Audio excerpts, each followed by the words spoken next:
Hello students, welcome back to our class. Class 9th, Subject Science, Chapter 2 is Matter Around Us Pure. In our last class, we have studied about mixture, solution, solvent, solute and the concentration of solution. Whether it is dilute, concentrated or saturated. Okay. और last class में एक question आप लोगों को solve करने के लिए दिया गया था. आई होप आप लोगों ने वो सोल्व किया होगा. अब आप उसे एक बार यहाँ पर चेक करेंगे और अगर नहीं किया तो उसे मेरे साथ सोल्व करेंगे. ओके. तो हमारा कंसंट्रेशन को मास बाय मास में निकालने का फार्मूला क्या था? Mass of solute upon mass of solution into 100. ठीक है. तो हमारा mass of solvent, mass of solute क्या है? 50 ग्राम, क्योंकि हमने क्या मिलाया है? साल्ट 50 ग्राम. ठीक है. और मास ऑफ सॉल्यूशन क्या है हमारा? ये अभी हमारे क्वेश्चन में नहीं दिया हुआ, लेकिन हमें क्या दिया हुआ है? Mass of solute and mass of solvent. तो हम इन दोनों को ऐड करेंगे तो हमारा क्या आएगा? मास ऑफ सॉल्यूशन, यानी 50 plus 500 is equal to 550. Okay. अब इसके बाद हम इस फार्मूले में ये वैल्यूज जो है अपनी पुट करते हैं. Mass of solute 50 gram, mass of solution 550 ग्राम. ठीक है. इंटू 100. तो हमारा आंसर क्या आता है? 9.09%. तो यानी कि हमारे इस क्वेश्चन के हिसाब से हमारा जो सॉल्यूशन बना उसका कंसंट्रेशन क्या हुआ? 9.09%. अब लास्ट क्लास में हमने एक और चीज पढ़ा था कि मिक्सचर हमारा जो होता है वो दो टाइप का होता है, होमोजीनियस और दूसरा हेट्रोजीनियस. ठीक है. तो होमोजीनियस मिक्सचर जो हमारा था उसे हम क्या बोलते थे? सॉल्यूशन. तो अब हमारा जो हेट्रोजीनियस मिक्सचर होगा उसे क्या बोलेंगे? उसे हम बोलते हैं सस्पेंशन.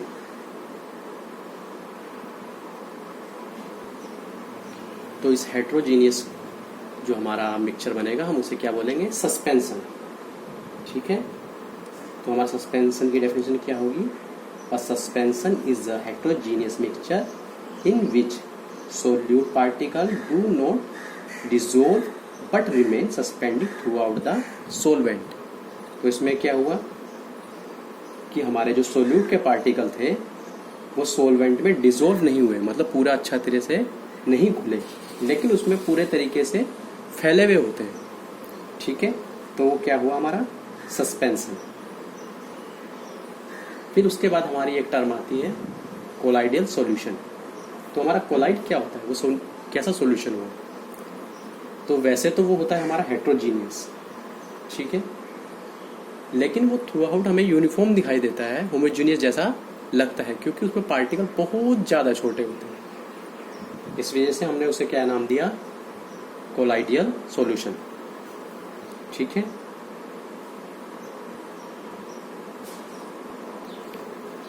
हमने दो चीजें पढ़ी थी, एक फिजिकल प्रॉपर्टी और दूसरा केमिकल नेचर. हमारा आइस, वाटर और वेपर, इन तीनों की फिजिकल प्रॉपर्टीज अलग अलग है. ठीक है. ये सॉलिड है, ये लिक्विड है और ये गैस है, लेकिन इनकी केमिकल प्रॉपर्टीज तीनों की सेम है. ठीक है. अब दूसरे एग्जांपल में वाटर और ऑयल, फिजिकली हमें दोनों एक जैसे दिखाई देते हैं, दोनों लिक्विड हैं, लेकिन इन दोनों की केमिकल नेचर जो है बिल्कुल अलग है. हमने देखा होगा ऑयल में फ्लेम हो जाती है, आग लग जाती है, फ्लेमेबल है, लेकिन वाटर हमारा फ्लेमेबल नहीं है. ठीक है. तो ये क्या हुआ? इनका केमिकल नेचर, जिसकी वजह से ये दोनों अलग है,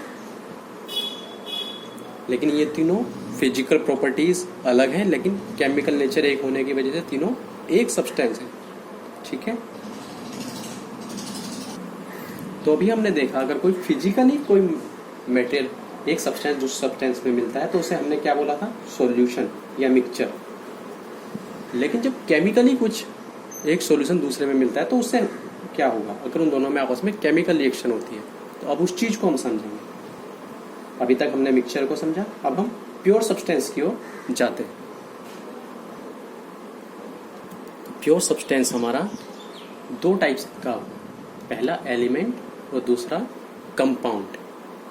ठीक है, तो हमारा एलिमेंट क्या हुआ, element is a base form of matter that can not be broken down into a simpler substance by chemical reaction. मतलब कि एलिमेंट हमारा वो सिंपलेस्ट फॉर्म में होता है, उसे हम और ज़्यादा नहीं तोड़ सकते किसी भी केमिकल रिएक्शन से।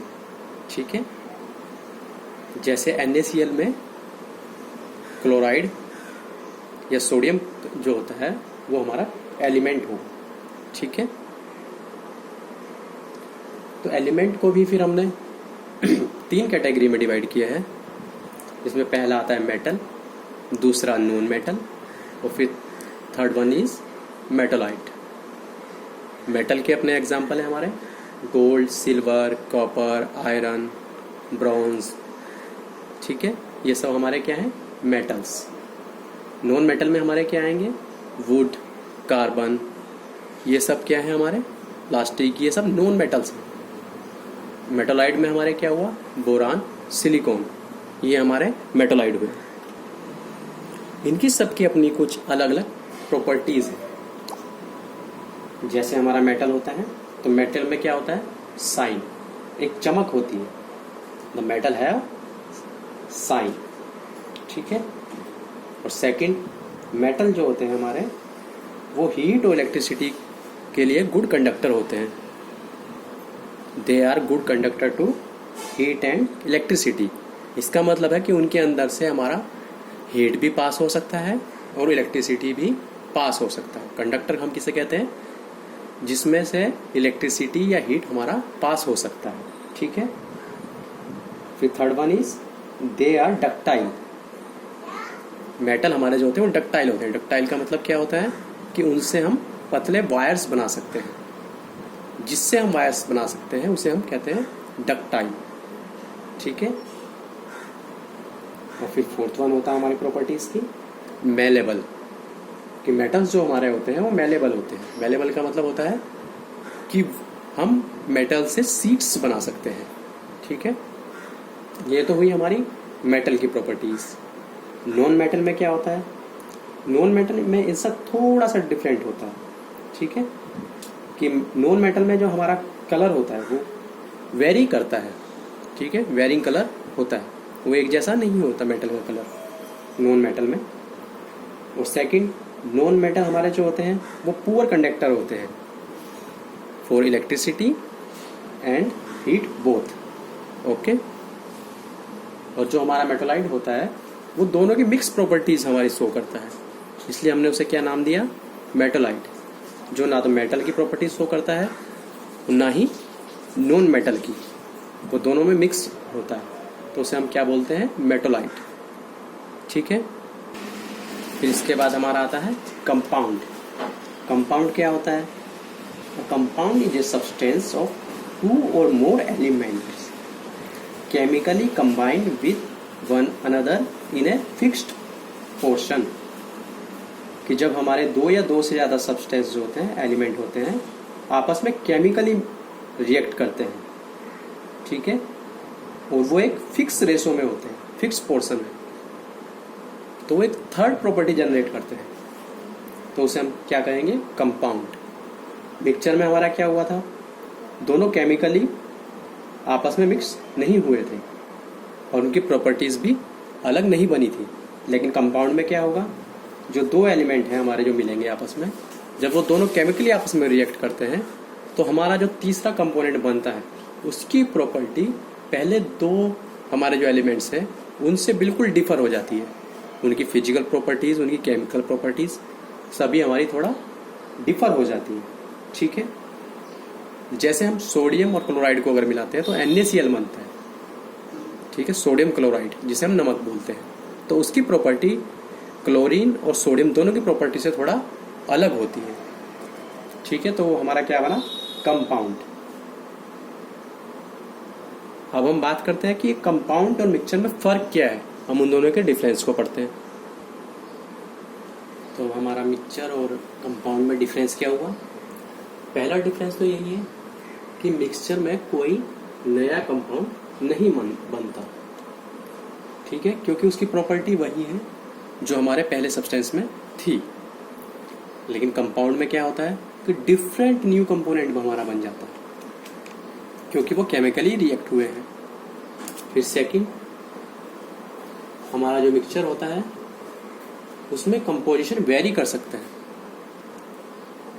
जैसे उसमें हमने 3 कैटेगरी पढ़ी थी, एक हमने डाइल्यूट, कंसंट्रेटेड और सैचुरेटेड। ठीक है, तो उसमें हमारा जो कंसंट्रेशन है कम ज़्यादा हो सकता है। लेकिन हमारे कंपाउंड में क्या होता है, दोनों सब्सटेंस जो हमारे हैं वो फिक्स कंपोजिशन में मिलेंगे, तभी वो एक नया जो हमारा सब्सटेंस है वो बनाएंगे। अगर हमने उनका कंपोजिशन चेंज कर दिया तो कोई तीसरे की जगह कोई चौथा कंपोनेंट हमारा बन जाए। ठीक है, फिर मिक्सचर में हमारा क्या था कि it shows the properties of the base materials. जो हमारे बेस मटेरियल हमने सब्सटेंस जो हमने मिलाए थे उनकी प्रॉपर्टीज को ही हमें दिखाता है, उनकी प्रॉपर्टी उसमें रहती है मिक्सचर में। लेकिन कंपाउंड में ऐसा नहीं होता है, वहां पर प्रॉपर्टीज हमारी बिल्कुल चेंज हो जाती है। ठीक है, और फिर थर्ड वन क्या है, हमारा मिक्सचर में जो हम सब्सटेंस है उन्हें फिजिकल मेथड द्वारा अलग कर सकते हैं, उन्हें सेपरेट कर सकते हैं फिजिकल मेथड द्वारा। लेकिन कंपाउंड में उन्हें अलग करने के लिए हमें केमिकल या इलेक्ट्रोकेमिकल मेथड्स का ही यूज करना होगा। तो अभी तक जो हमने पढ़ा फर्स्ट 2 चैप्टर्स में हमें समझ आया कि मैटर जो होते हैं वो प्योर सब्सटेंस और मिक्सचर 2 कैटेगरी में डिवाइड होते हैं। फिर उसके बाद हमारा जो प्योर सब्सटेंस था उसमें एलिमेंट और कंपाउंड 2 चीज़ें आती हैं, और मिक्सचर में हमारे होमोजीनियस और हेट्रोजीनियस मिक्सचर होते हैं। होमोजीनियस मिक्सचर को हम क्या बोलते हैं, सॉल्यूशन, और हेट्रोजीनियस मिक्सचर को क्या बोलते हैं, सस्पेंशन। ठीक है, और जो हमारा हेट्रोजीनियस मिक्सचर होमोजीनियस के जैसा दिखाई देता है उसे हम क्या बोलते हैं, कोलॉइडल सॉल्यूशन। ठीक है, तो यहाँ पे हमारा सेकंड चैप्टर भी कंप्लीट होता है। इसमें अगर हम अलग से चाहें तो हम मिक्सचर को अलग करने के, सेपरेट करने के मेथड्स भी पढ़ सकते हैं। ठीक है, थैंक यू। और अब इस वीडियो को आगे शेयर करना ना भूलें ताकि ये बाकी ज़रूरतमंद लोगों तक भी पहुंच सके। जो बच्चे अपने घर पर पढ़ना चाहते हैं या ट्यूशन अफोर्ड नहीं कर सकते उन तक भी ये पहुंचाने की अपनी पूरी कोशिश करें।